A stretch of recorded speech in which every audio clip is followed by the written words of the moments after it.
Bonsoir et bienvenue à tous. Au nom de la Maison Heinrich Heine et de la Fondation Friedrich Ebert, je vous remercie de l'intérêt pour notre débat de ce soir sur le climat démocratique actuel. Évidemment, nous aurions beaucoup aimé organiser ce débat sous la forme d'un événement présentiel dans la Maison Heinrich Heine, mais la situation actuelle de la pandémie nous a conseillé de passer à cette forme d'un forum numérique.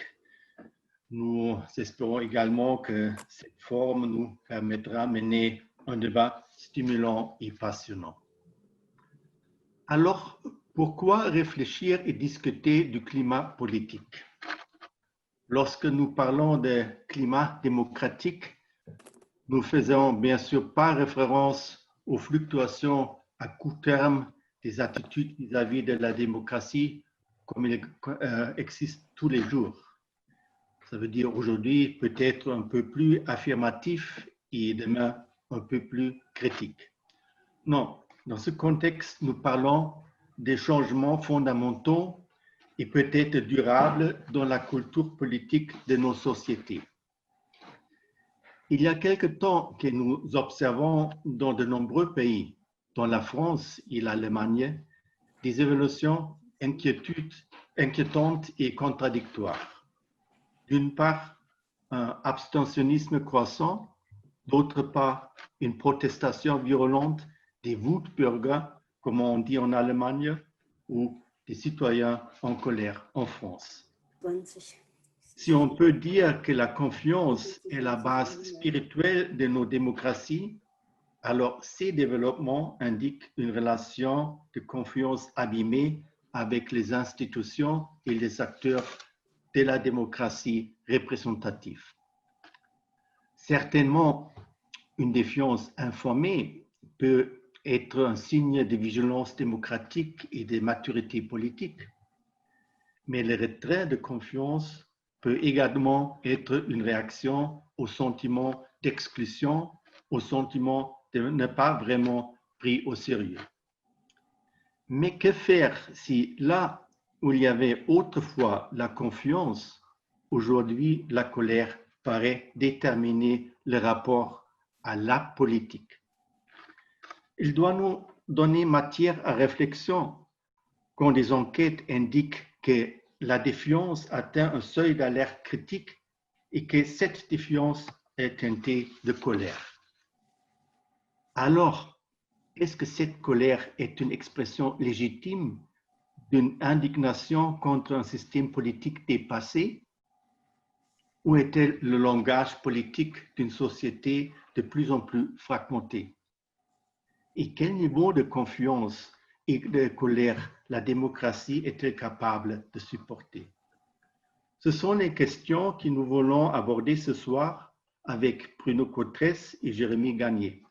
Merci beaucoup à tous les deux, mais aussi un grand merci à Michael Lavigue qui nous guidera tout au long de ce débat et à qui je passe maintenant la parole. Mais d'abord, je nous souhaite à tous une soirée intéressante. Merci beaucoup. Et Madame Wiegel, vous avez la parole. Oui, merci beaucoup pour cette introduction. Je suis très heureuse de voir quelques-uns entre vous, de vous saluer chaleureusement et tous ceux qui viendront encore se joindre à nous. C'est l'avantage d'une transmission Internet qu'on puisse se joindre, on peut aussi partir parfois en catimini, mais ça, on ne le souhaite pas. Et donc, je suis vraiment très heureuse de vous présenter nos deux spécialistes, tous les deux politologues, avec pour Jérémy Gagné un profil franco-allemand qui plus est. Alors, je vais commencer justement par vous le présenter. Si j'ai bien lu son CV, Jérémy Gagné fait partie d'heureux diplômés de Sciences Po Berlin et Nancy Paris. et donc est un pur produit de l'excellence franco-allemande, et il travaille, mais ça il le dira plus lui-même, il travaille pour une organisation assez récente, mais qui a l'air vraiment très, très intéressant, More in Common. Avant, il a travaillé pour la Bertelsmann Stiftung. Et j'ai trouvé, mais ça aussi, on va en parler, une étude vraiment qui ne pouvait tomber mieux, une étude comparative justement sur la perception dans les différents pays, non seulement en France et en Allemagne, mais au total dans 7 pays, sur la perception de la politique, la confiance, parce que notre sujet, bien sûr, c'est de la confiance à la colère, et on peut dire dans ce contexte de pandémie qui était révélateur des fragmentations préexistantes, le sujet ne pouvait pas tomber mieux.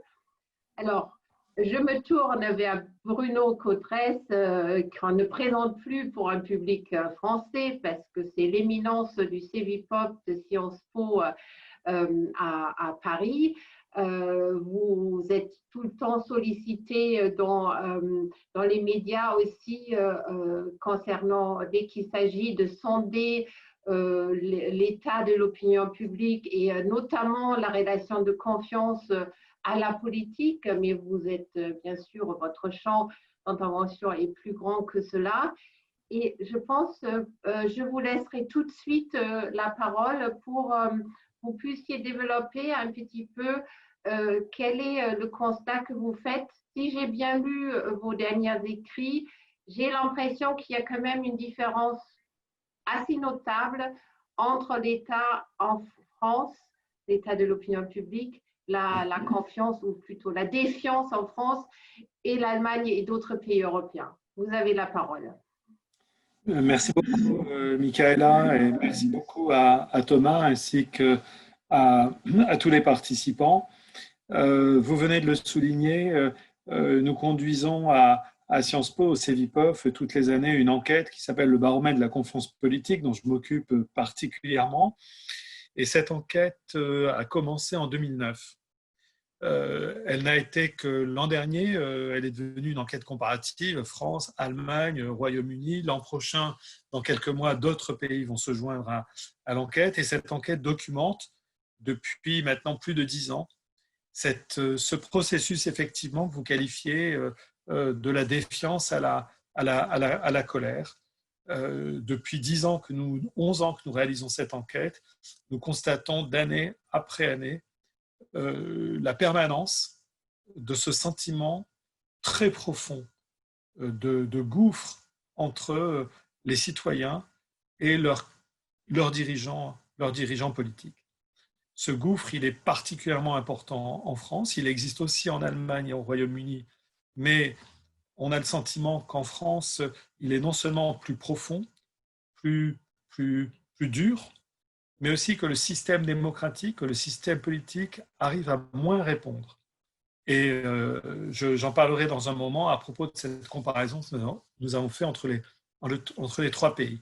Je voudrais dans un premier temps vous traduire un petit peu mon analyse et mon sentiment sur cette défiance dont nous parlons.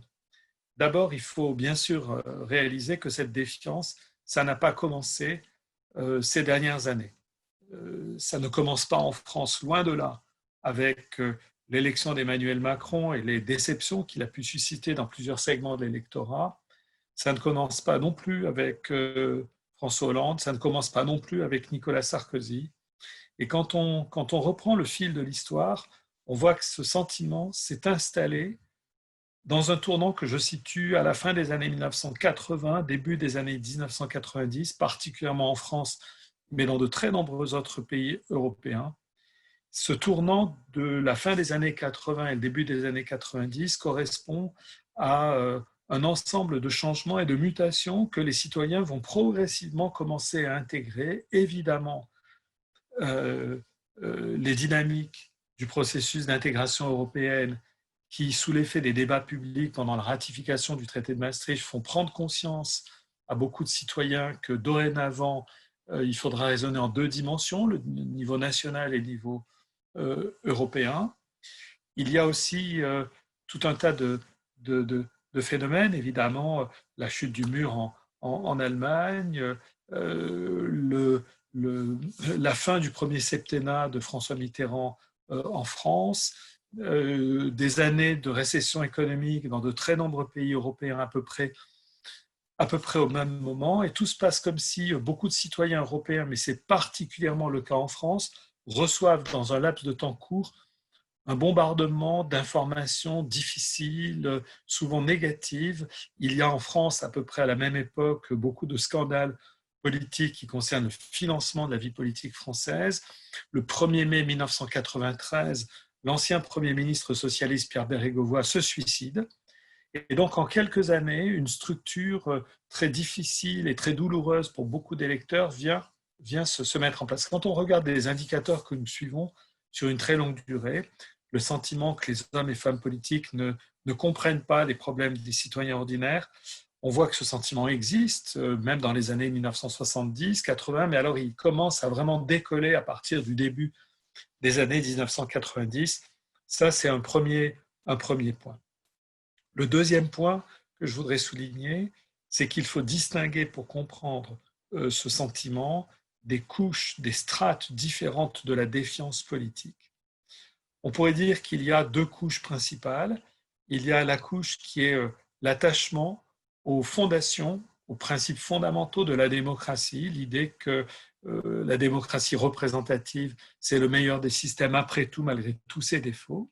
Et puis il y a une deuxième couche qui est composée de la confiance que l'on peut mettre dans les institutions, dans la forme du régime politique, dans les rôles politiques, dans les acteurs de la vie politique. Et cette distinction est très importante si on veut comprendre le sentiment d'avoir dans de très nombreux pays européens des citoyens qui sont avec une sorte d'attitude un peu ambivalente, un peu duale, à la fois qui continuent d'être très attachés aux principes fondamentaux de la démocratie représentative. 80%, 90% des Français, des Allemands, des Britanniques, des Italiens disent qu'aucun autre système de gouvernement n'est mieux que le système de la démocratie représentative, d'avoir des élus. Et dans le même temps, un sentiment d'insatisfaction, de défiance et aujourd'hui de colère, voire de révolte contre les acteurs de ce système démocratique. Un certain nombre de mes collègues politistes, le premier à le dire a été un politiste très connu en Allemagne, Hans-Dieter Klingemann, qui parlait de démocrates ou de citoyens insatisfaits, comme si avait émergé en Europe la figure d'un citoyen toujours attaché au fondement de la démocratie, mais recherchant quelque chose qu'il ne peut pas avoir, une écoute, une compréhension des élus, une efficacité de leur part qui est sans cesse remise au lendemain, qui n'arrive jamais. Et on change les dirigeants d'élection en élection, et puis ça n'arrive jamais. Il faut remarquer qu'en France, si vous prenez les 30 ou 40 dernières années de l'histoire électorale française, nous avons eu de très nombreuses alternances politiques. Beaucoup de gouvernements sortants ont été battus sur leur bilan. Nos deux derniers présidents de la République ont été l'un battu au bout d'un seul mandat, Nicolas Sarkozy, l'autre n'a pas pu se représenter, François Hollande. Et pour moi, rien n'est joué en ce qui concerne ce qui attend Emmanuel Macron en 2022. Donc on voit de très nombreux signaux qui nous indiquent effectivement cet accroissement d'un sentiment qu'on continue de croire et d'espérer dans la démocratie représentative, et qu'en même temps, on a un sentiment d'insatisfaction permanente grandissant. Le souci que nous avons depuis quelques années s'est accentué, et j'ai eu très souvent l'impression dans mes analyses que la fine couche qui séparait ces deux niveaux était en train de se rétrécir, un petit peu comme si on avait un phénomène de corrosion, comme si l'expression d'une insatisfaction, d'une défiance pouvait finir par contaminer la couche la plus résistante et la plus fondamentale de l'attachement au principe de la démocratie représentative. Si je parle du cas de la France, dans l'enquête dont je m'occupe au CEVIPOF, le baromètre de la confiance politique, nous avons à peu près toutes les années entre 13 et 15% des Français qui disent que l'armée dirigeant le pays pourrait être un bon système de gouvernement. Nous avons, selon les années, entre 30-35%, voire 40-45% de Français qui disent qu'un bon système de gouvernement pour la France pourrait être une personnalité forte qui n'a pas à se préoccuper du Parlement et des élections. Évidemment, ça ne veut pas dire qu'il y a 15%, 30% ou 40% de non-démocrates fondamentaux en France, de fascistes potentiels. Mais quand on croise toutes ces données, on voit que quand même, on a à peu près de la moitié de la population française qu'on pourrait caractériser de démocrates mécontents, insatisfaits. Une part de ces insatisfaits est effectivement aujourd'hui avec un énorme sentiment de colère contre le système. Nous avons dans nos travaux étudié les profils émotionnels, psychologiques des électeurs qui sont des électeurs, par exemple, du Rassemblement national en France. On voit que ce qui les caractérise principalement, c'est non pas un sentiment de crainte face à un monde qui est en train de changer et dont ils ont le sentiment qu'il leur échappe. C'est un sentiment de colère avant tout. Les travaux de psychologie politique montrent que, comme le dit le proverbe, la colère rend aveugle. Les électeurs de ces formations politiques, même s'ils sont exposés à des nouvelles négatives concernant, par exemple,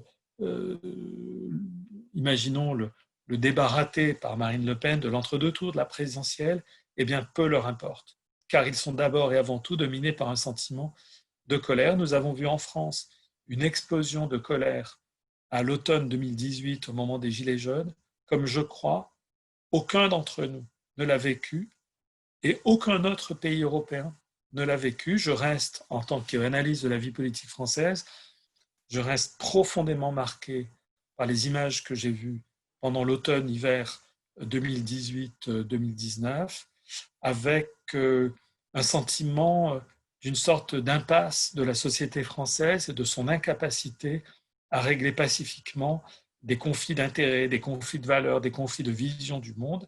Il me semble que cette séquence dramatique n'a toujours pas trouvé son débouché démocratique total. Le grand débat national, qui est une tentative intéressante où le président Macron s'est inspiré de développement relatif à la démocratie délibérative, participative. Le grand débat national a été une expérience démocratique assez exceptionnelle.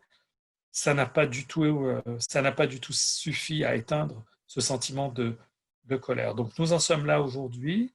Nous avons fait cette comparaison entre la France, l'Allemagne et le Royaume-Uni qui montre à quel point la situation est plus difficile en France, tant sur la perception de l'épidémie, le manque de confiance dans l'action du gouvernement. Nous avons observé au mois d'avril, au début du confinement, le niveau de défiance dans l'action du gouvernement français, alors même que ce gouvernement était sans aucun doute celui qui mettait sur la table plus de moyens, ou en tout cas l'un de ceux qui mettait plus de moyens avec le gouvernement allemand.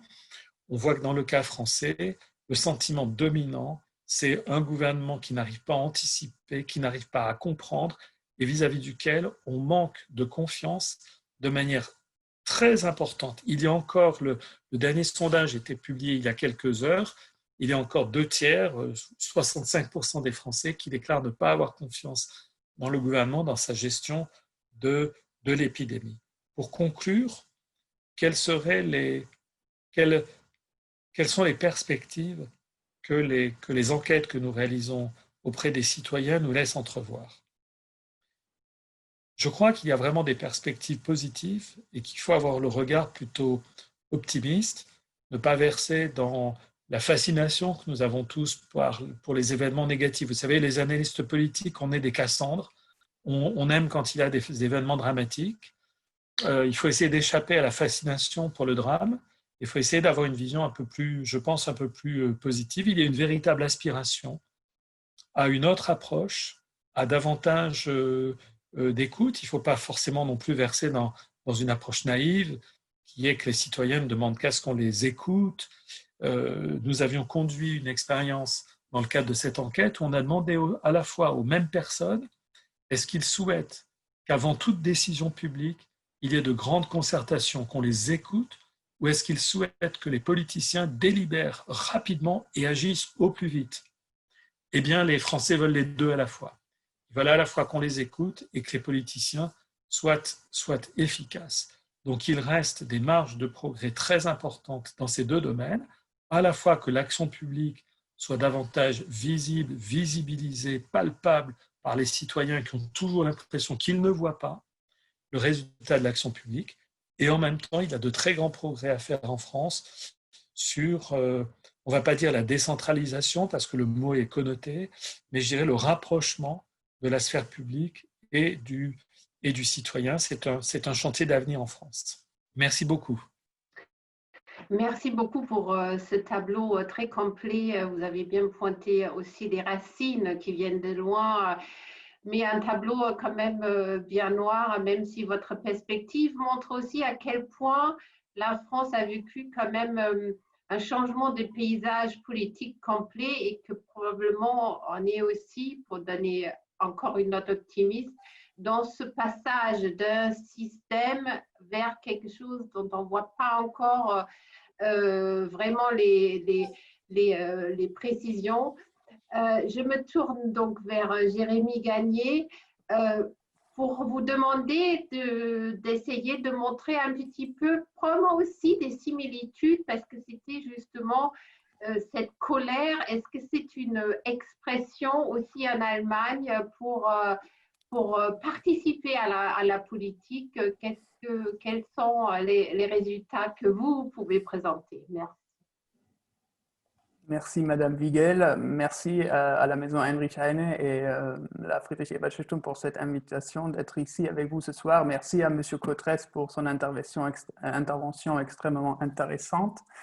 Je suis très heureux d'être ici avec vous ce soir pour discuter de l'état de nos démocraties respectives en France et en Allemagne, surtout puisque Maureen Common, l'organisation pour laquelle je travaille, a été fondée en 2016-2017 juste à partir de l'impression de la part de ses fondateurs que quelque chose ne semblait plus marcher dans nos démocraties occidentales, que la polarisation devenait trop excessive, que la division devenait trop profonde et que le niveau d'agression dans les discours publics devenait trop menaçant et que tout cela réduisait notre capacité d'agir ensemble en tant que citoyens dans nos démocraties occidentales. Maureen Common a été fondée pour combattre ces tendances négatives afin de refortifier au sein de nos sociétés ce que nous avons tous en commun en tant que citoyens afin de fortifier le tissu de nos sociétés. Aujourd'hui, en tant qu'initiative internationale, nous sommes présents en 4 pays, en France, en Allemagne, aux États-Unis et en Grande-Bretagne. Et dans tous ces pays-là, nous faisons de notre mieux pour aider à créer une situation où nous arrivons de nouveau à nous parler entre citoyens, à augmenter notre capacité de délibérer paisiblement et d'agir ensemble. Et ce n'est pas surprenant, M. Cotresse a déjà évoqué les différences entre les pays. Bien sûr, il y a des différences et bien sûr, on pourrait dire que par exemple, la situation de polarisation aux États-Unis est nettement plus menaçante que la situation en Allemagne, bien sûr, et aussi en France, l'image est bien différente de celle en Allemagne. Et nous sommes bien conscients de cela, mais tout de même, nous voyons dans tous nos pays des traces d'érosion et aussi des chantiers pour l'avenir sur lesquels nous devons travailler. Et en tant qu'ONG, bien sûr, nous voulons faire une vraie différence, nous voulons travailler pratiquement, mais nous voyons aussi qu'afin d'agir efficacement, il nous faut d'abord comprendre la situation dans nos pays. Et c'est pour cette raison-là que nous faisons de la recherche dans chacun de nos 4 pays, de la recherche profonde, afin de comprendre mieux les dynamiques au sein de nos sociétés et au sein de nos systèmes politiques. Et ce qui est particulier par rapport à notre façon de faire de la recherche, c'est que nous voulons vraiment comprendre la manière dont les gens eux-mêmes perçoivent l'état de la société et de la démocratie. Et pour ce faire, nous nous appuyons sur la recherche récente en psychologie sociale afin de comprendre vraiment les prismes normatifs, les valeurs, les croyances fondamentales à travers lesquelles les gens perçoivent la réalité et à travers lesquelles ils se positionnent en société. Et c'est grâce à cette méthode socio-psychologique que nous sommes capables d'identifier dans tous nos 4 pays, en fait, des segments de la population qui ont une perspective toute particulière sur l'état de la démocratie, qui sont différents du reste de la population. Et en fait, cette approche, et c'est ce que je vais essayer de faire ce soir, nous permet de différencier au sein de nos sociétés entre différentes émotions, différents états d'âme envers la démocratie. Et ce soir, je vais essayer de me focaliser sur l'Allemagne, mais bien sûr, je vais également faire référence à la France, où ça s'offre, parce que souvent il y a des parallèles, mais aussi de grosses différences, comme M. Cotresse a expliqué. Alors, en général, M. Cotresse en a déjà parlé, si on regarde la société en Allemagne aussi, on voit un grand réservoir d'émotions négatives par rapport à la démocratie, même si c'est moins grave qu'en France. On voit une certaine crise de confiance envers le système démocratique. Il y a beaucoup de gens qui ont peu d'optimisme quant à la capacité du système politique en fait, de résoudre les défis de l'avenir. Il y a le sentiment très répandu que le système politique n'écoute pas les citoyens, ni il écoute ses citoyens, ni il produit de bonnes solutions pour les citoyens. Donc, c'est un double échec du système politique qui est constaté par beaucoup de citoyens. Mais en même temps, nous constatons que ce mécontentement se distribue pas du tout de manière régulière à travers la société. Et c'est ça l'essentiel dont j'aimerais parler aujourd'hui. Il y a de grosses différences et surtout, le mécontentement, il s'exprime de manière très, très différente, de segment en segment au sein de la société. En Allemagne, on pourrait d'une certaine façon parler d'une tripartition de la société en 3 groupes, rôles différents. D'abord, il y a des segments que nous appelons les stabilisateurs. Ce sont souvent des personnes plutôt âgées. Et ce qui est caractéristique pour les stabilisateurs, c'est leur degré très élevé de confiance dans le système, leur optimisme quant à la capacité du système politique d'agir, leur rapport fort avec les institutions, leur attitude extrêmement constructive envers le débat politique, envers le débat entre citoyens, et aussi leur tendance à la modération politique. C'est pour cela que nous les appelons les stabilisateurs, puisqu'ils contribuent vraiment à tenir en équilibre notre société en Allemagne. Et en fait, en France, on a des segments similaires, mais qui sont plus jeunes qu'en Allemagne. C'est intéressant. Et en Allemagne, ce sont ces stabilisateurs-là qui jouent vraiment un rôle très positif pour le moment. Et là, le deuxième groupe, le deuxième rôle que nous voyons, ce sont les pôles politiques, ou plutôt les ailes du système politique. D'un côté, le pôle libertaire qui prône l'ouverture du pays, et de l'autre côté, le pôle autoritaire qui prône la fermeture du pays, le repli sur soi et une vision nettement plus autoritaire du pays. Et c'est surtout de ce pôle autoritaire que j'aimerais parler un peu davantage ce soir, puisque c'est là. Et en Allemagne, nous les appelons les Wütenden, ça veut dire les enragés, qu'en fait se réunissent tous ces sentiments de colère pure face au système. Et il est extrêmement intéressant ce segment-là. Ce segment se caractérise par un rejet total du système démocratique représentatif, se caractérise par un profil idéologique très clair, très autoritaire, très tourné vers la droite autoritaire. Et ce segment-là, il constitue vraiment le noyau de l'électorat populiste, pour ainsi dire, une méfiance complète envers les institutions. Et ce qui est important, ce n'est pas ce n'est pas un segment victime, c'est vraiment un segment avec une confiance en soi qui est très très forte et qui surtout rejette toutes sortes de compromis. C'est un segment qui veut s'imposer à tout prix dans le débat public, qui veut s'imposer face à ses ennemis. Et dans son cas, il faut vraiment parler d'ennemis. Alors, on a la colère, on a un segment dans la société qui représente très clairement le principe de la colère anti-système en Allemagne. En même temps, ce n'est pas toute l'histoire, ce n'est pas toute la vérité, puisque en dessous de cette colère des enragés, on a ce que nous appelons en Allemagne un troisième groupe que nous appelons le tiers invisible. Et ce tiers invisible de la société, 30% à peu près, se caractérise par un manque de lien avec le système politique. Ce tiers invisible, il est moins visible que le reste de la société, il est moins audible et ce tiers, il souffre d'un manque d'intégration et en fait, il court le risque de ne pas être vu parce que la colère des enragés est tellement bruyante qu'elle attire toute l'attention et on ne voit pas le tiers invisible. Alors, qui y a-t-il dans le tiers invisible puisque je voudrais en parler pour le reste de mes 3 minutes qui me restent? Il y a 2 groupes différents parmi les individus. D'abord, il y a ce que nous appelons les déçus.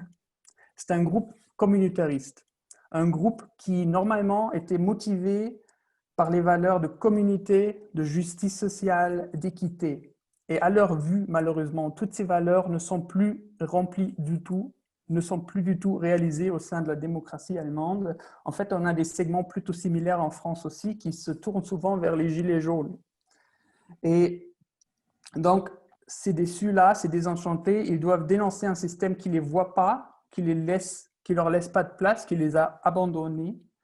Et cette frustration les mène à la retraite de la vie politique. Alors, contrairement aux enragés, ils se retirent de la vie politique, ils ne participent plus au débat, ils sont très, très passifs. Et c'est un peu, ce qui est un peu malheureux pour eux, c'est qu'ils sont souvent méconnus avec les enragés, avec ceux qui sont vraiment autoritaires, qui ont la colère agressive. Ce n'est pas du tout leur profil. C'est un segment très, très passif, mais qui est très frustré, mais qui ne partage pas du tout la même vision autoritaire de l'Allemagne, mais qui devient invisible derrière la colère des autres, qui n'est pas prise en compte suffisamment au sein du débat politique en Allemagne. Et le deuxième et dernier groupe du tiers invisible, qui est encore moins visible d'une certaine façon, ce sont les pragmatiques. Les pragmatiques existent en France aussi, nous les appelons les attentistes. Et ce qui est caractéristique pour ce groupe plutôt jeune, c'est que dès le départ, il n'a jamais eu de vrai lien avec le système politique, il n'a jamais été socialisé le long des catégories du bien commun de la République, il n'a pas de rapport avec les catégories abstraites de la République. Et en fait, ce segment-là, il vit sa vie privée, il s'occupe de la famille, du boulot, et pour le reste, il vit dans une sorte de vacuum. Alors, c'est vraiment un segment qui n'a pas du tout été atteint par les institutions, qui est tout à fait hors portée du système démocratique d'une certaine façon. Et c'est très intéressant, puisqu'en Allemagne, surtout ces 2 dernières années, on parlait souvent de la jeunesse engagée, de la jeunesse qui manifestait pour l'environnement. Mais en réalité, cette jeunesse-là, elle ne représentait qu'un quart environ de la jeunesse allemande. En même temps, il y avait presque la moitié de la jeunesse, jusqu'à 29 ans, qui, selon notre analyse, fait partie de ce tiers invisible, qui est passif, qui est désorienté, qui est désengagé. Et bien sûr, pour l'avenir, ça pose des problèmes. Alors, mon constat final, c'est que quand on parle de colère au sein de la démocratie allemande, il ne faut pas se limiter à la droite autoritaire qui est visible, dont la colère est visible, mais il faut aussi prendre en compte ces invisibles qui se cachent en dessous, mais qui sont souvent frustrés, qui ont perdu le rapport avec le système politique. Et ce n'est pas un hasard que quand il s'agit, par exemple, des théories du complot, ce sont certes les enragés, les autoritaires, qui y croient le plus souvent, nettement le plus souvent, mais juste après, il y a le tiers invisible.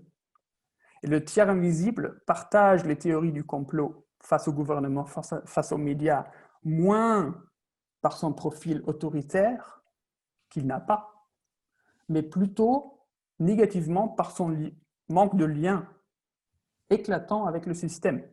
Il n'y a pas de rapport, donc il n'y a pas de rapport de confiance, alors on est plus susceptible de croire en les théories du complot. Alors c'est ce double constat qui devrait en fait nous concerner. Il y a un double constat d'un côté de la colère des uns et de la passivité, de l'indifférence, de la déconnexion des autres. Merci beaucoup.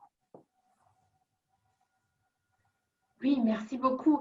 J'ai tout de suite quelques questions de... Groupe socio-économique. Alors, quand il s'agit par exemple de la perception du futur personnel qu'on a au sein d'une société, des chances de vie personnelles par exemple, des opportunités, on voit que notre segmentation est créée en contraste plus fort entre les groupes que le niveau du revenu ou que le niveau de l'éducation. Alors c'est vraiment cette perception subjective qui détermine la vision que les gens ont de leur vie personnelle au sein de la société et de la société au total. D'accord, merci beaucoup. Alors, moi, j'aimerais creuser un tout petit peu, pour une coteresse, les raisons de cette plus longue colère, en quelque sorte, qui s'est accumulée. J'ai vu vous parler d'un embouteillage, en quelque sorte, de crise. En allemand, on connaît le mot Reformstau, mais on n'a pas encore parlé du Krisenstau. Mais j'ai trouvé c'est très pertinent comme observation. Et j'aurais bien aimé que vous développiez un petit peu ce concept parce qu'effectivement, on a l'impression, avant même qu'une crise soit résolue ou absorbée ou trouve un moyen d'expression politique, il y a déjà une prochaine crise qui s'annonce. Et ça, pour moi, c'est la véritable différence avec l'Allemagne.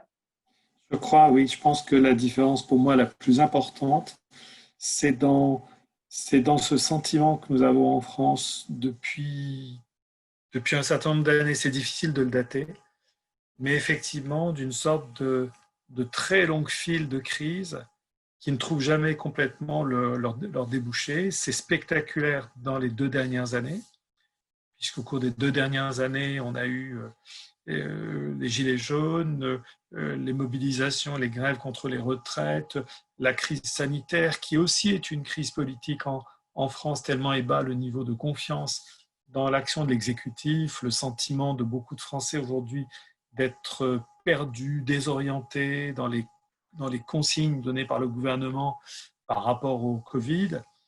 Et donc, effectivement, j'ai trouvé que cette période de 2 ans de crise non-stop, de crise sans fin, était extrêmement métaphorique de ce qui se passe en France depuis une plus longue période, c'est-à-dire où on a le sentiment que chaque nouvelle équipe au pouvoir explique qu'elle va régler tous les problèmes et puis elle génère tout de suite plein de crises et dont on ne trouve jamais les solutions, les débouchés. Il y a beaucoup d'annonces des gouvernements en France dont on se demande ce qu'ils deviennent un jour.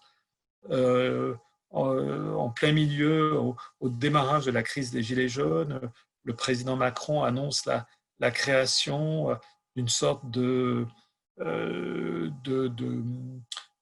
conférence, ou pas de conférence, pardon, mais une sorte de haut comité pour les questions sur l'environnement. Et puis on ne sait pas bien ce que c'est devenu. Après a émergé la conférence citoyenne sur le climat. Je ne suis pas sûr que dans 1 an ou 2 ans, on continuera à parler de la conférence citoyenne sur le climat.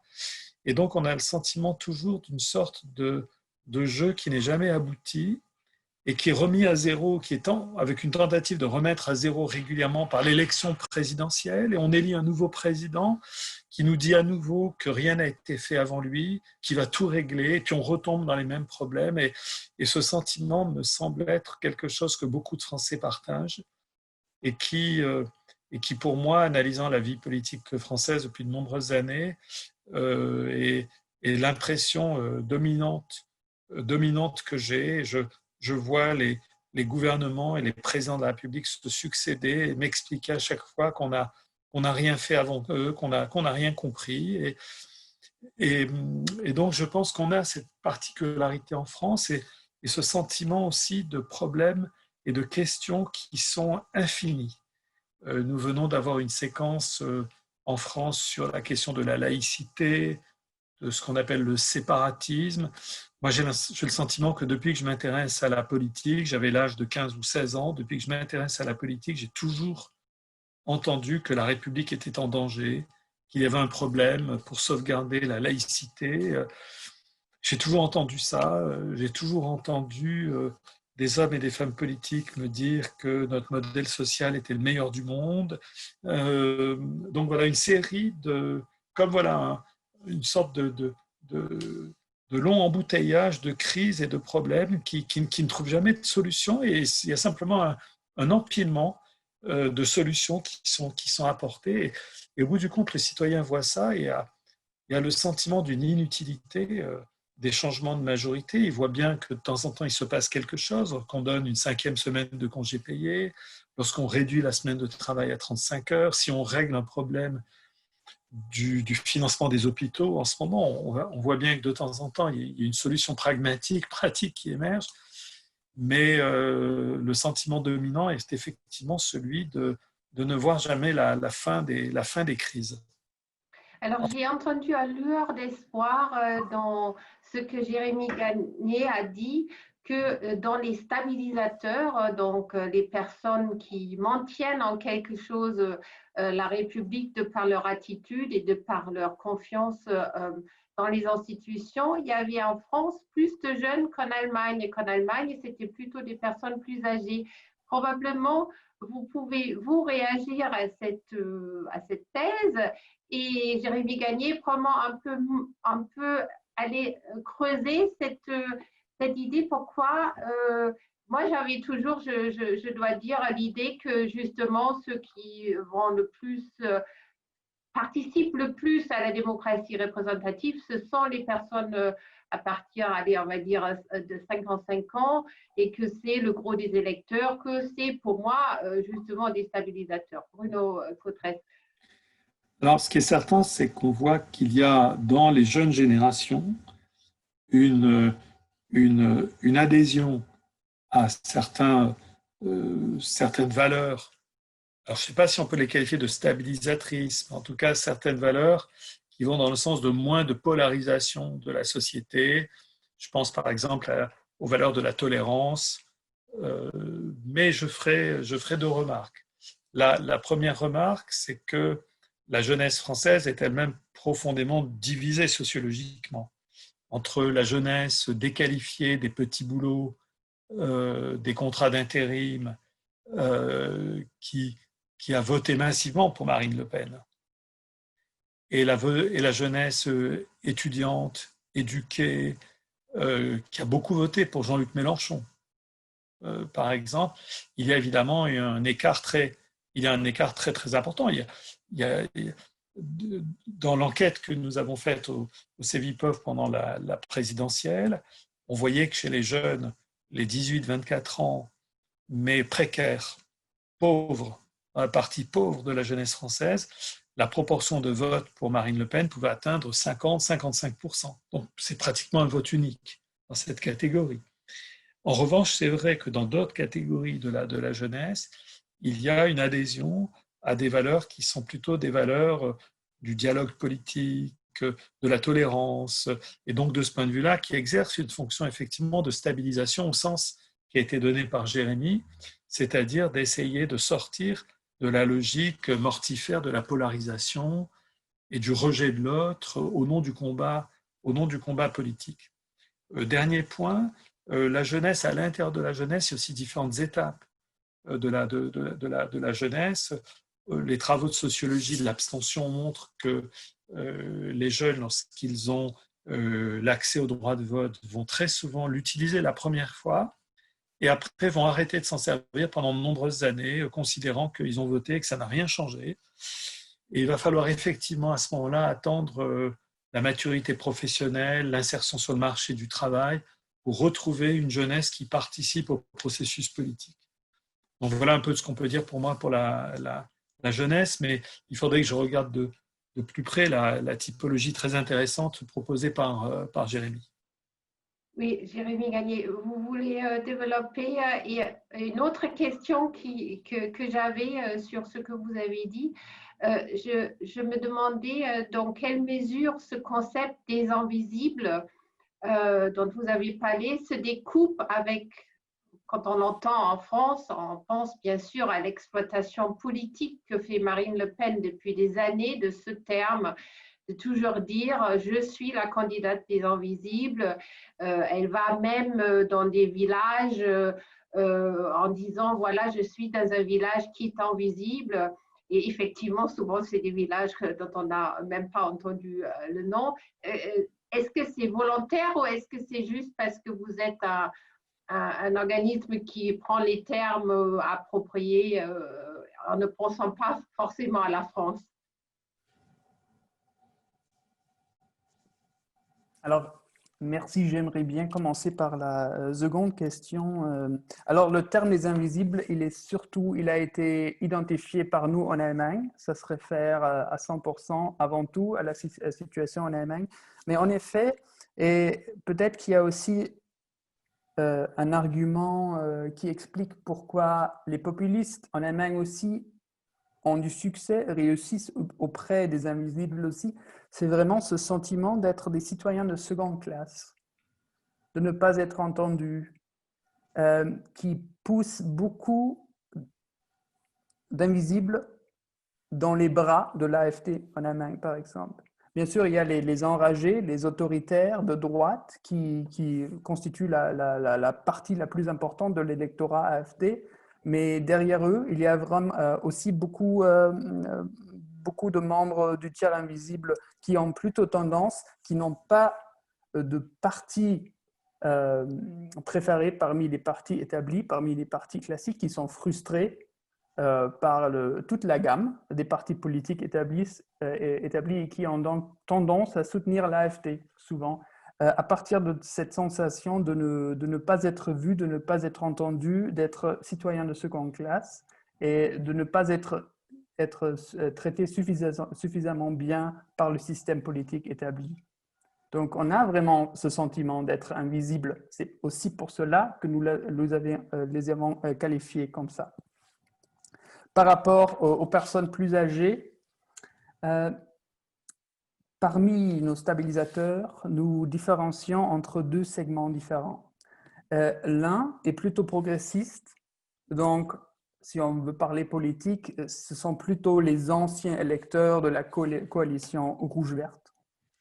Et l'autre est plutôt conservateur, qui a donc plutôt tendance vers l'Union chrétienne-démocrate. Et en effet, ce qui est caractéristique pour ces cohortes, pour ces groupes plutôt âgés dans la société, c'est leur rapport très très fort avec les grandes institutions de la société qui, bien sûr, étaient plus présentes, plus puissantes autrefois et qui ont été réduites en taille depuis. Donc, il y a un rapport plus fort avec les syndicats, avec les grands partis classiques. Il ne faut pas oublier qu'il y a 30 ans ou 40 ans plutôt, les grands partis comme le Parti social-démocrate, ils comptaient plus d'1 million de membres. Et donc, ces stabilisateurs-là, en grande partie, leur socialisation remonte à cette époque-là où il y avait vraiment un grand rapport fort avec les institutions de la vie sociale et démocratique, tandis qu'aujourd'hui, parmi les jeunes, il y a un degré d'individualisation nettement plus fort, même chez ceux qui sont mieux intégrés dans la vie politique, qui sont plus engagés, on voit qu'ils sont nettement plus individualisés, qui se réfèrent moins aux grandes organisations, qu'ils font leur truc à eux, pour ainsi dire, en des formes de participation innovatrices, moins stables, plus fluides. Et donc, on voit que quand il s'agit de soutenir le vieux mode du système démocratique avec les grandes institutions, ce sont vraiment les stabilisateurs plus âgés qui croient encore en ce système. Et quant aux jeunes, il y a plus de scepticisme, il y a aussi plus de joie d'expérimenter, d'oser quelque chose de nouveau.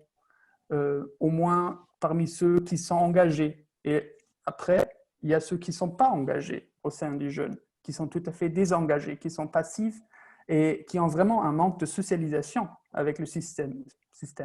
Et c'est ce que M. Cotresse a expliqué, c'est qu'en fait, la jeunesse est scindée en deux et on voit le même phénomène en Allemagne. Alors justement, c'est une excellente transition parce que je voulais vous demander à tous les deux, dans cette crise de la démocratie représentative qu'on décrit, de la confiance à la colère, quel rôle joue justement l'érosion des forces structurantes qui était la social-démocratie.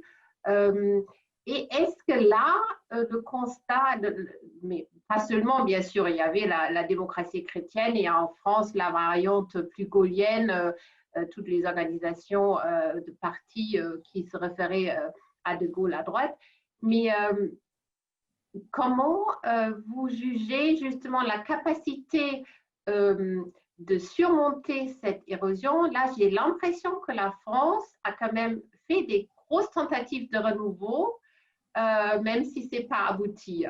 J'essaye de trouver quelques raisons d'espérer quand même si le tableau des deux côtés du Rhin n'est pas très réjouissant pour l'instant.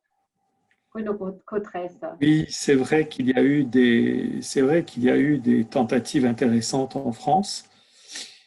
À la fois, on l'a dit tout à l'heure, à travers l'utilisation de nouvelles formes de consultation des populations, de la population française, que ça soit la conférence citoyenne sur le climat, le grand débat national, et à mon avis, c'est le tout début.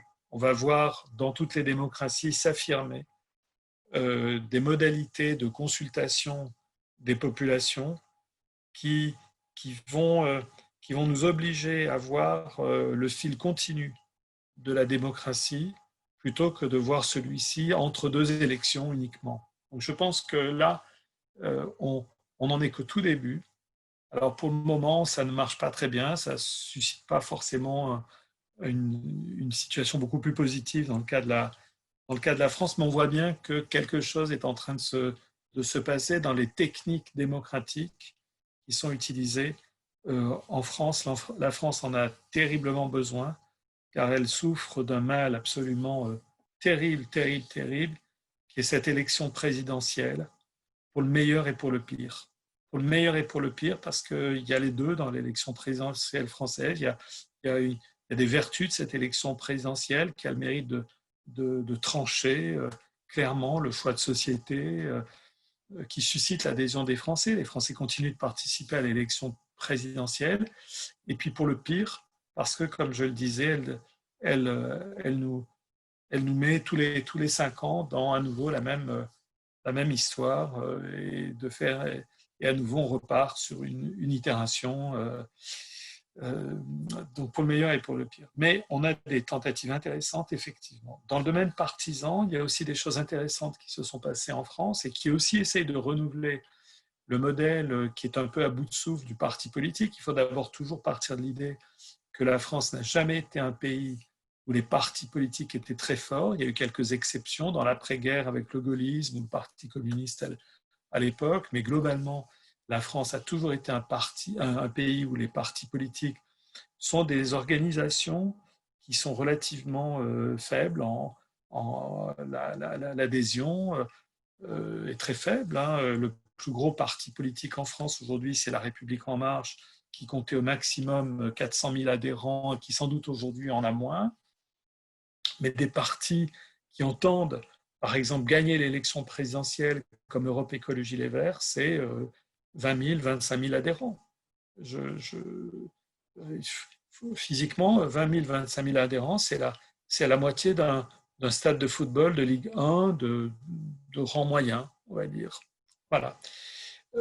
Alors, il y a eu des tentatives intéressantes qui étaient le développement de ces mouvements politiques d'un nouveau style. On en voit des exemples dans d'autres pays européens, en Espagne, en Italie, les 5 étoiles, Podemos. En France, c'était La République En Marche et la France Insoumise, deux mouvements politiques très, très différents qui ont essayé justement de dire on va faire différemment, on va prendre la politique, dans le cas par exemple de La République En Marche, prendre la politique par le biais pratiquement au tout début presque d'une ONG. Le parti politique, il devient presque une ONG qui veut rendre service aux gens dans leur vie de tous les jours, qui veut faire de la politique pragmatique, au concret, régler des problèmes. je note qu'au tout début du mandat d'Emmanuel Macron, en particulier, Édouard Philippe utilisait beaucoup le verbe de réparer la France. Par réformer, réparer la France. Donc vous voyez cette idée qu'on n'est plus dans les grandes visions, mais on veut rendre service, on veut réparer ce qui ne marche pas, on veut retenir ce qui marche bien et réformer ce qui ne marche pas. Côté de la France insoumise, c'est un autre mouvement politique qui est basé plus sur l'idée de travailler avec les profondeurs du pays, à essayer d'aller chercher dans la population les sujets, les causes communes, dit Jean-Luc Mélenchon maintenant. Donc on voit qu'il y a des tentatives de renouveler la forme partisane. C'est un long processus parce que les partis politiques sont encore la colonne vertébrale fondamentale de la démocratie représentative pour la sélection des candidats, l'organisation des campagnes électorales. Et en même temps, ils ne vont pas très bien. Ils ont du mal à exercer leur fonction programmatique, de proposer des visions du monde, des concepts, des mots-clés auxquels les gens peuvent s'identifier. C'était le cas des partis politiques avant. On a le sentiment qu'ils n'ont plus cette capacité. Si je prends le cas du Parti socialiste français, je l'ai dit beaucoup, moi, des responsables de ce mouvement politique, en disant, mais essayez de trouver les 10 mots-clés, les concepts, les keywords que vous voulez être identifiés à vous, que les Français disent, quand on en écoutant, ah ben oui, ça c'est bien un socialiste, il utilise bien le répertoire des mots-clés. Et on voit qu'ils ont beaucoup de mal, les partis politiques aujourd'hui, à exercer cette fonction au-delà de programmatique. C'est pas seulement faire un programme, ça ils savent faire, un programme pour une campagne électorale. C'est plus profond, le mal est plus profond. C'est-à-dire on a l'impression qu'ils ont du mal à dégager les termes, les concepts, les notions qui les identifient clairement aux yeux des électeurs. Et en France particulièrement, c'est important parce que nous avons été un pays de grande polarisation partisane, avec des partis politiques qui incarnaient vraiment des mots-clés comme nationalisation, privatisation, identité nationale. Et aujourd'hui, à part aux extrêmes, on a le sentiment qu'ils ont beaucoup de mal à exercer cette fonction qui permet l'identification politique. Normalement, donc c'est un long chemin là encore qui attend les partis politiques pour pour retrouver cette fonction, créer de l'identité politique. Alors, pour poser la question pour l'Allemagne, le renouveau, vous avez déjà décrit dans quel groupe, dans quel segment, je crois que c'était votre mot, on peut espérer un renouveau. J'aimerais bien qu'on aille un peu plus dans le détail parce que moi, ce que je vois par exemple par rapport à la France, c'est une jeunesse qui est très active dans justement les Fridays for Future, alors que l'élan en France est quand même beaucoup moindre, on va dire. Le renouveau aussi dans beaucoup de projets d'infrastructure qui gênent. Donc là, c'est un renouveau contre plutôt pour empêcher des projets à faire. On a déjà parlé du Wutbürger, c'est-à-dire les citoyens qui ne voulaient pas la gare de Stuttgart se faire, mais il y a d'autres exemples, les aéroports qui sont élargis, ça concerne les infrastructures. Est-ce que ça, vous avez dans vos études pris en considération?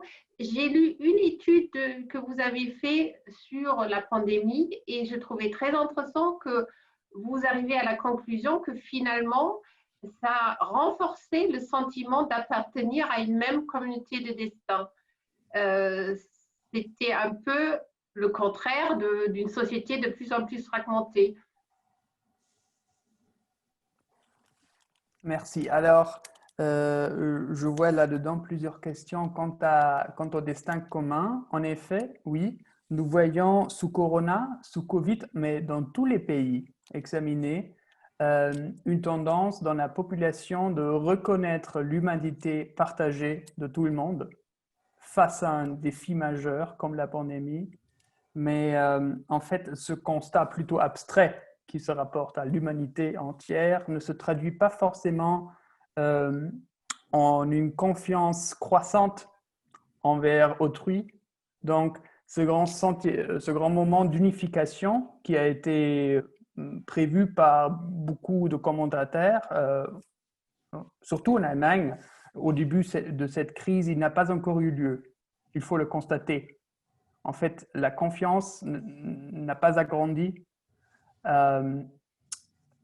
On reste partagé, les tensions sont toujours là et au fur et à mesure qu'avance la crise, la division pourrait même s'approfondir, vu qu'il va y avoir de nouveaux conflits de distribution, par exemple, de nouvelles questions de redistribution sous la crise économique qui pourrait s'enchaîner et qui est déjà présente dans beaucoup de pays en Europe. Quant à la transformation du système politique, je dirais que ce n'est pas tout à fait une surprise sur le plan historique aussi, que l'échiquier politique allemand est un peu plus inerte que son équivalent en France. Donc, en effet, le système des partis allemands, il paraît plus stable, mais comme vous l'avez dit, Madame Wiegel, en fait, surtout chez les jeunes engagés, mais je répète, qui, selon nos chiffres, ne constituent qu'à peu près un quart de la jeunesse allemande. En fait, ils cherchent des méthodes nouvelles pour participer qui ne sont pas forcément à l'intérieur des partis politiques, mais aussi à l'extérieur, de nouvelles façons de participer en ligne ou en nouveaux mouvements comme Friday for Future. Mais je trouve qu'en Allemagne, peut-être qu'il va y avoir le potentiel de cohabitation entre ces différents formats. Peut-être que le système des partis, comme nous le connaissons, il peut être agrémenté, enrichi par une couche de participation citoyenne sur un niveau différent et ça peut marcher ensemble. Je pense que la crise des partis en Allemagne n'est pas tellement grave qu'en France. La contestation n'est pas aussi profonde. Il n'y a pas ce sentiment que les partis doivent disparaître à tout prix. Ça n'existe pas en Allemagne, au moins en dehors des Wütenden. Chez les Wütenden, bien sûr, il y a vraiment la volonté de se débarrasser du système et de ses représentants. Mais quant au reste de la société, il y a plutôt un besoin d'orientation. Ce désir de voir des différences entre les partis, des profils plus clairs, des profils qui se distinguent les uns des autres. Alors, on ne veut pas forcément remplacer les partis ou voir de nouveaux partis, on veut qu'ils nous fournissent de l'orientation. Et beaucoup de citoyens considèrent cela une tâche perpétuelle du système politique et s'ils arrivent à procurer, à offrir cette orientation, ils sont aussi prêts à faire confiance aux partis. Donc, c'est un contrat entre les citoyens et les partis, orientation et soutien mutuellement. Merci beaucoup. Avant que j'aborde un autre sujet, je voudrais dire à tous ceux qui nous écoutent que vous pouvez utiliser la fonction chat pour poser, ou je crois elle s'appelle converser en français, pardon, pour poser des questions. Mais j'aimerais aborder maintenant le volet européen de cette crise démocratique, cette colère qu'on décrit. Comment vous voyez pour vos deux pays, mais pour l'Europe dans l'ensemble aussi, les moyens d'expression? Est-ce que justement toutes les institutions européennes qu'on a du Parlement, mais aussi ce qu'on a tendance à appeler Bruxelles, qui est la Commission européenne, mais la Cour de justice, est-ce que eux, ils sont exempts de cette colère sur le continent ou pour vous, c'est un autre argument? Je note en France que finalement, Marine Le Pen a abandonné l'idée de sortir de l'euro. Je vous laisse voir qui veut répondre en premier. Je veux bien commencer. D'abord, les Français et l'Europe, c'est une relation complexe, et plus complexe qu'on ne le dit souvent.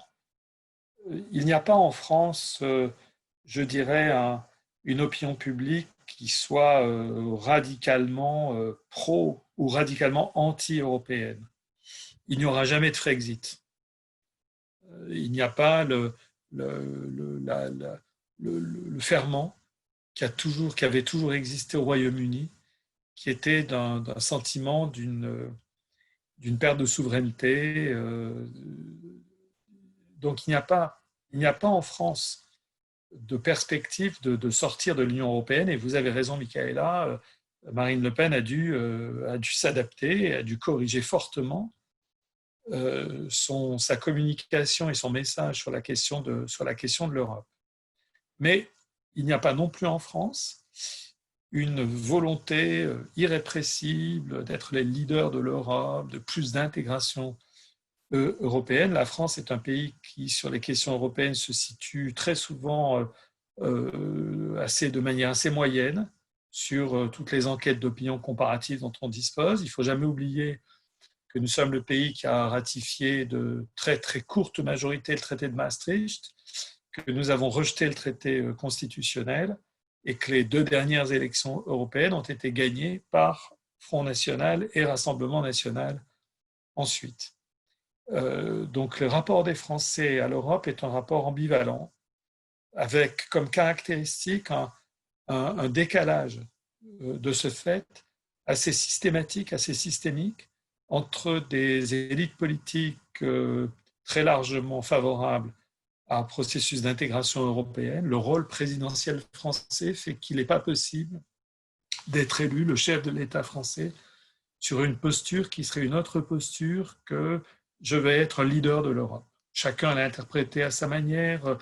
Nicolas Sarkozy, au moment du traité de Lisbonne pour sortir de la crise de 2005, François Hollande, au moment de la crise du Grexit et au moment où on pensait que la Grèce allait sortir de l'Union européenne, il l'a interprété à sa manière. Emmanuel Macron, évidemment, de manière extrêmement spectaculaire, puisque lui a fait de la cause européenne quasiment son marqueur identitaire. Donc il y a de ce fait une sorte de décalage un peu permanent en France entre un discours politique qui veut aller de l'avant, qui veut montrer que la France est un pays porteur du projet européen, et une opinion publique qui, de ce point de vue-là, est beaucoup plus en demi-teinte et sur des choses beaucoup plus complexes. La crainte des Français est assez simple à résumer. La crainte des Français, c'est que davantage d'intégration européenne se traduise par un État moins protecteur et peut-être moins généreux sur le plan social. C'est la principale crainte en France devant la crainte migratoire.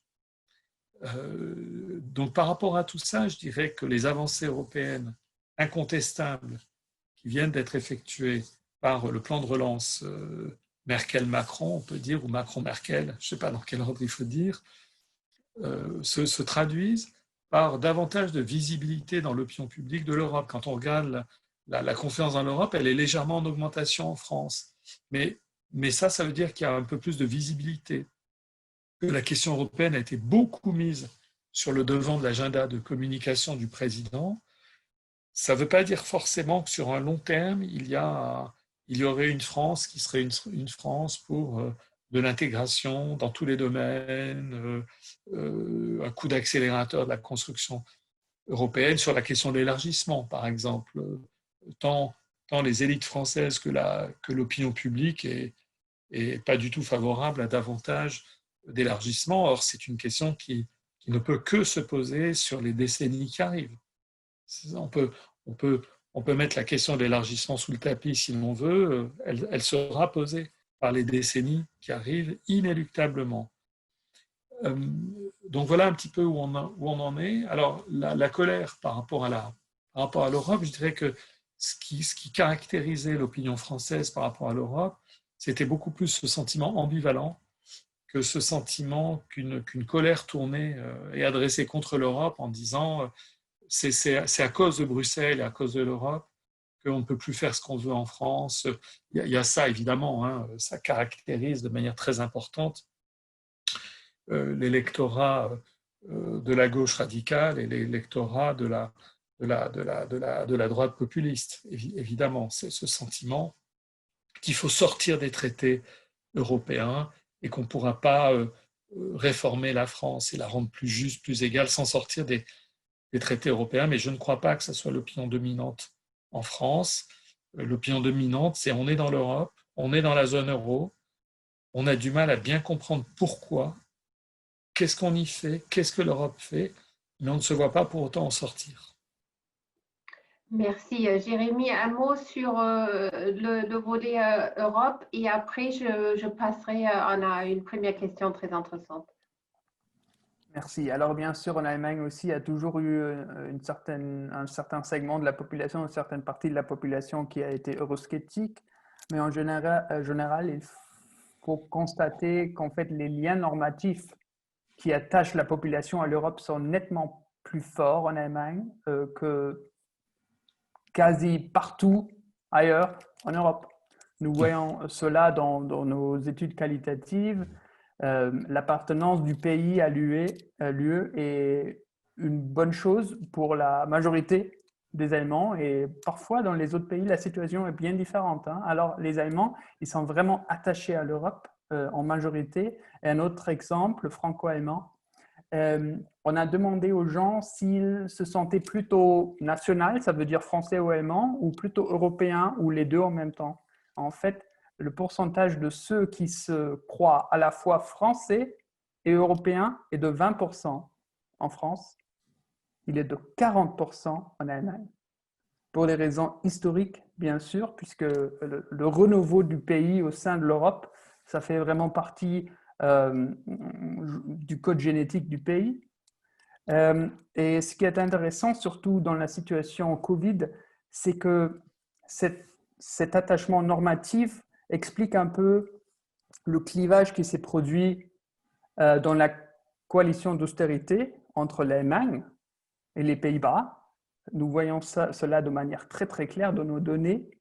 Dès qu'il s'agissait de la solidarité européenne sous Covid, la population allemande, qui elle aussi a plutôt tendance vers l'austérité sur le plan financier, tout d'un coup était prête à soutenir les autres pays en cas d'urgence, tandis que la population néerlandaise défendait sa position stricte. Et donc, il y a vraiment cette impulsion à aider, à être solidaire avec les autres Européens. Je sais que sous la crise de l'euro, ça a été un peu différent, mais nous voyons ici dans la crise vraiment le grand attachement normatif qui est nettement plus fort qu'en France. En France, on voit nettement plus de doutes, aussi des émotions plutôt ambivalentes face à l'Europe. Oui, je lis une information pour ceux qui ne regardent pas. Qu'il y a en France 65% des personnes qui veulent un président de l'Europe élu directement. C'est probablement cette tradition de la présidentielle. Et 70% sont pour une armée européenne. Je pense en Allemagne, ça doit être à peu près le même pourcentage. J'aimerais aborder une autre question par un de nos auditeurs que je trouve très pertinente, qui concerne le rôle des réseaux sociaux dans ce processus d'érosion de la démocratie représentative. C'est vrai, on en a peu parlé, on a parlé des tentatives de renouveau. Quel rôle jouent justement ces réseaux sociaux pour vous dans les deux pays? Est-ce qu'ils contribuent à la crise? Est-ce qu'ils contribuent aussi au renouveau? Bruno, probablement? Alors, je dirais que il faut éviter, je pense, de charger les réseaux sociaux de toutes les vertus ou de tous les travers, de tous les défauts. D'abord parce que tout le monde n'utilise pas les réseaux sociaux. Ensuite parce que, curieusement, y compris ceux qui les utilisent, expriment une faible confiance dans les réseaux sociaux. Nous avons posé la question dans notre enquête sur la confiance politique.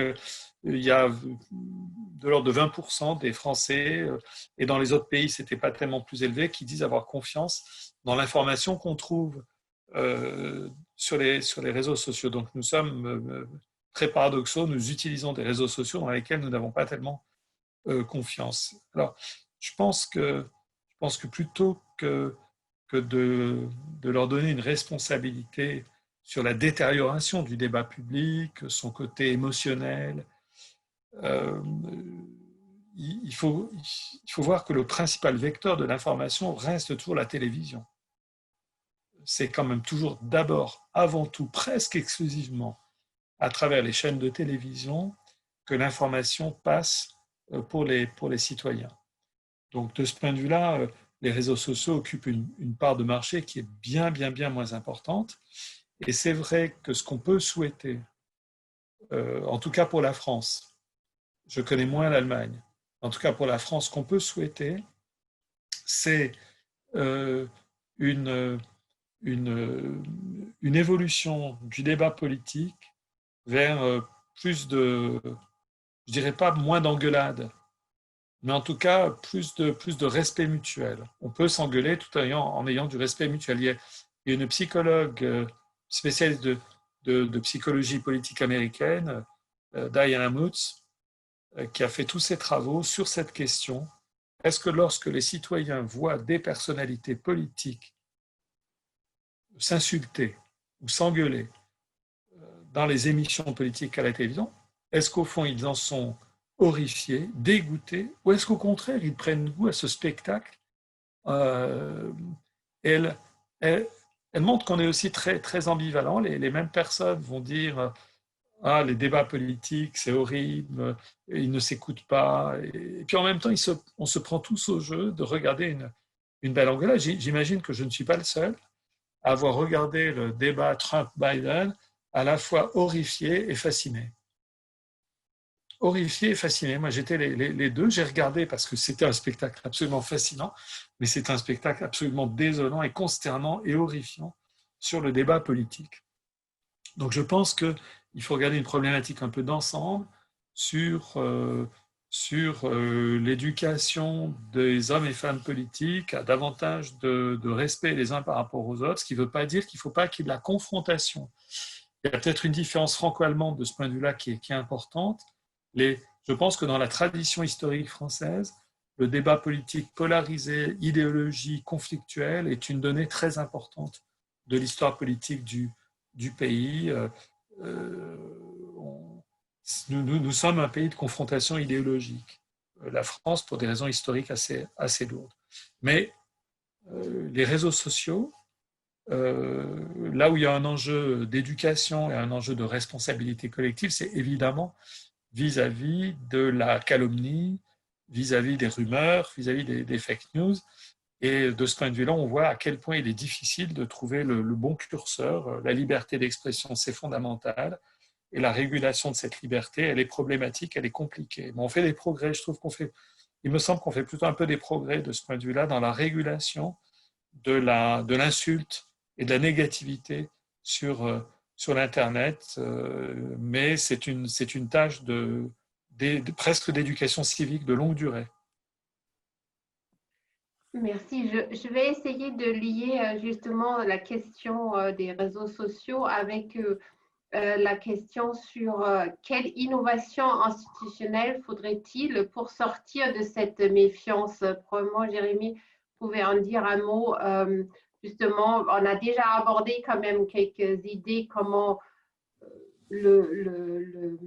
la démocratie représentative pouvait se renouveler, mais est-ce qu'il y a des innovations dans les institutions qui pourraient, on a mentionné la Convention citoyenne, les référendums.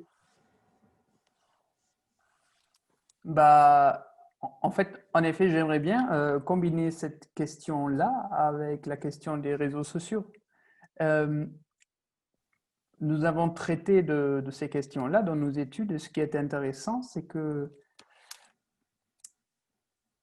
beaucoup de gens ne font plus confiance aux journalistes quand il s'agit de recevoir des informations fiables, mais ils font confiance avant tout à leurs proches, à leur entourage. Et je pense que nous oublions souvent, c'est que les réseaux sociaux, ce n'est pas seulement le grand public, c'est surtout les contacts personnels. Ce sont donc les proches, c'est l'entourage personnel qui se rassemble souvent, par exemple, sur des formats, sur des médias comme WhatsApp. WhatsApp, un service de transmission très, très immédiat, très, très familial, quasiment. Et donc, c'est un peu ça le défi que nous voyons, c'est que les gens se font circuler parmi eux, entre amis, entre membres de la même famille, des informations qui ne sont pas vérifiées, dont personne ne sait d'où ils viennent. Mais en fait, c'est mon frère qui me les a envoyées, donc je leur fais confiance. Et c'est un peu ça le mécanisme que nous voyons et qui est très difficile. Et c'est pour cela que nous prenons très au sérieux les réseaux sociaux, en raison de cette connexion-là avec le côté confiance. À qui peux-je encore faire confiance? Et nous croyons que s'il faut de l'innovation, c'est vraiment du côté des citoyens, comment développer une certaine maturité quand il s'agit de traiter le contenu des réseaux sociaux. Il faut une certaine façon d'éducation civique, une nouvelle façon de vérifier, d'être critique à propos de l'information qui ne provient plus de ces grands médias centralisés et bien équipés de journalistes professionnels. Ça, premièrement. Et puis, aussi également de la part des institutions, une nouvelle compétence d'intervenir dans ces médias, de jouer un rôle, de participer, d'être visible. Pour nous, c'est vraiment un défi de première classe, surtout puisque nous voyons que le côté autoritaire, les acteurs populistes, ils sont très très forts en réseaux sociaux. C'est vraiment eux qui maîtrisent le jeu. Tandis que les institutions classiques de la démocratie libérale, ils ne maîtrisent pas encore tout à fait le jeu. Et c'est donc là-dessus qu'il faut travailler, de nouveaux forums de participation aussi qui marchent, qui vraiment sont capables de créer un lien avec les gens en ligne. Pour le moment, on a l'impression que ça reste trop stérile souvent, la communication en ligne des grandes institutions, des grands partis politiques par exemple. C'est là qu'il faudra vraiment travailler. Oui, ça me fait penser à la dernière campagne de communication de la Commission européenne qui était un peu malheureuse parce qu'on a voulu montrer quelqu'un qui rejette l'Europe et on a vraiment montré les pires clichés de quelqu'un pas cultivé et c'était assez horrible de se dire cette utilisation, c'était une tentative mais complètement ratée. Je crois on peut dire que nous, on arrive à se faire aux conférences en Zoom. On arrive vers la fin de notre conférence. On a abordé beaucoup de sujets. Je voulais vous laisser quelques minutes pour conclure en quelque sorte cette conférence. Donc, on avait commencé par Bruno, je laisse probablement Jérémy la priorité pour le mot de la fin. Merci. Laissez-moi d'abord vous remercier tous pour cette soirée extrêmement intéressante. De notre point de vue, j'aimerais souligner qu'en fait, selon notre analyse, les différences sont grosses entre la France et l'Allemagne. Nous voyons en France une image nettement plus dramatique qu'en Allemagne. Toutefois, nous voyons en Allemagne aussi vraiment un problème de déconnexion. En fait, il n'y a que certaines parties de la population qui ont encore un rapport fiable, un rapport stable avec cette démocratie. Il y a trop d'instabilité, trop peu de liens. Et ça crée donc un climat où ce noyau de gens qui sont vraiment en colère, qui sont agressifs, ont plus d'occasions de trouver de nouveaux adeptes. Et je pense que c'est ça une situation qui crée du souci. Et pour nous, à Moringcom, il est vraiment important de refortifier nos liens au sein de la démocratie, de nous concevoir tous en tant que citoyens et d'inclure ceux qui, pour le moment, restent invisibles et donc de créer un nouveau débat politique qui est plus inclusif. Merci. Merci Bruno. Je conclurai exactement dans la même direction. Non seulement il ne faut pas désespérer de la démocratie, mais la démocratie est un chantier perpétuel. J'utilise souvent, quand je fais cours à mes étudiants à Sciences Po, je leur dis que c'est comme une pièce dont on devrait repousser sans arrêt les murs ou les rebâtir. Et effectivement, l'avenir était une démocratie plus soigneuse des individus, plus inclusive. Et je crois avec aussi beaucoup de chantiers non seulement de réformes sur des techniques de prise de parole, mais moi, il y a un dossier, enfin, il n'y a pas un dossier, il y a une question qui me tient beaucoup à cœur et que j'aimerais voir mise en œuvre dans les années qui arrivent. C'est la question de l'éducation civique tout au long de la vie. L'éducation civique est très souvent réservée à l'école, où on apprend les fondements institutionnels. Et puis après, on considère que voilà, c'est fait, on est éduqué civiquement. Je pense que c'est le contraire. Je pense qu'il y a un très grand enjeu d'éducation civique sur le lieu de travail. C'était normalement l'une des vocations du syndicalisme, de faire l'éducation civique tout au long de la vie. Il ne le fait plus ou il ne le fait pas assez bien. Et donc, il y a de très gros enjeux. J'avais été extrêmement frappé pendant la présidentielle de 2017. Je discutais avec un monsieur d'une cinquantaine d'années et puis il me dit, ben, vous qui êtes à Sciences Po, c'est bien, vous allez pouvoir m'expliquer ça. Ça sert à quoi un député? Donc, j'étais tellement étonné qu'un électeur français mature d'une cinquantaine d'années ne sache toujours pas que le Parlement fait la loi. Je lui ai expliqué et il m'a dit, mais alors c'est très, très, très important. Et donc, je pense qu'il y a vraiment un enjeu très important parce qu'il y a une chose que ma vie d'universitaire m'a appris, c'est que la meilleure manière de régler les conflits humains, c'est de se parler. Et c'est l'éducation. La parole et l'éducation sont les meilleurs pansements que l'être humain ait inventés pour réparer toutes les douleurs que lui inflige la vie. Donc, je pense qu'il y a un enjeu tout à fait considérable sur ces questions de l'éducation, de la connaissance. Plus on connaît les mécanismes de la décision publique, plus on comprend que c'est compliqué de décider, de trancher entre des différentes alternatives. Et donc forcément, on va sans aucun doute atténuer la critique qui est « mais ils font rien, ils ne s'occupent pas de moi, ils ne m'écoutent pas ». Et donc voilà un chantier pour moi qui a beaucoup d'avenir devant lui, je l'espère. Je vous remercie beaucoup et je terminerai en remerciant beaucoup Christiane Deussen et Thomas Manns pour avoir organisé ce débat. Et une petite réflexion plus personnelle en tant que journaliste, on a peu parlé aussi du rôle de la presse dans cette éducation civique. Et effectivement, là aussi, on a beaucoup parlé de l'érosion des différents piliers du système de la démocratie représentative. Je crois que cette érosion, on peut la constater aussi pour la presse et je le vois comme un appel de tous les jours de faire mieux et d'essayer de sortir un peu des sentiers battus et d'utiliser ces réseaux sociaux. Donc, je pense que justement, ce qui m'a plu, c'est que nous avons pu voir vraiment qu'il n'y a pas que des choses mauvaises de ce qui résulte de cette crise, même si la colère reste un moteur très important et bien sûr très dangereux. Donc, merci à tous. C'est toujours très bizarre parce qu'on n'a pas cette partie sympathique où on se lève, où on peut échanger quelques mots avec les participants, boire un verre.